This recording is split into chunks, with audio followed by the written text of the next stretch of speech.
ఒకటేంటంటే మనకు రాజ్యాధికారం కావాలి. కృష్ణ కోరుకునేది అదే. నా వికలాంగ సోదరులు సోదరులు ఏ మూలకున్నా, ఏ తెలంగాణ రాష్ట్రంలో ఏ 33 జిల్లాలలో, ఏ గ్రామాలైనా సరే, ఏ మండలాలైనా సరే, ఏ జిల్లాలైనా సరే, ఎక్కడైనా సరే నా వికలాంగ సోదరులు సర్పంచులు కావాలి, ఎంపీటీసీలు కావాలి, జెడ్పీటీసీలు కావాలి, ఇవాళ ఎమ్మెల్యేలు కావాలి అనే స్థానంలో అన్నగారు కోరుకొని ఇవాళ మనల్ని ముందుకు తీసుకొస్తుండు. కానీ మనకు అన్నగారు అడుగుబాటల్లో మనం నడిచి మరి అన్నగారితో మనం అడుగులు అడిగేసి ప్రతిదీ మనం సాధించుకోవాలి. ఏ రాజకీయ నాయకుడికి ఇవాళ వికలాంగుని పిలిచి మనం మీ ఎమ్మటి నేను వస్తున్నా, మీతో పాటు నేను ఉన్నా అని చెప్పి ఇంతమంది ఎమ్మెల్యేలు, మినిస్టర్, నాయకులు కానీ ఏ ఒక్కరైనా సరే మీకు గుండె మీద చేసుకొని చెప్పండి. నా కృష్ణమాది లాగా మనల్ని ఆదరించిన ఎవరైనా ఉండడా, ఏ లీడర్ అని ఉన్నాడని చెప్పి ఈ సందర్భంగా తెలియజేస్తా ఉన్నాను.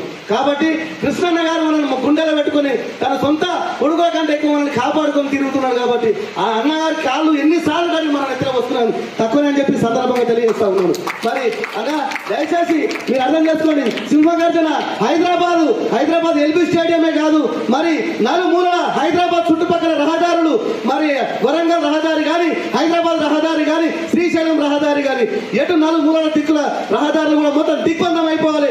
మన వికలాంగుల పవర్ ఏందో, మన వికలాంగుల దమ్మేందో చూపించాలని చెప్పి కృష్ణమాది దెబ్బ అంటే కాంగ్రెస్ అబ్బా అనేటట్టుగా చేయాలని చెప్పి ఈ సందర్భంగా తెలియజేస్తూ నాకు సమయం ఇచ్చినందుకు అన్నగారికి మరొకసారి హృదయపూర్వక ధన్యవాదాలు తెలుస్తూ జై మన కృష్ణమాది నాయకత్వం.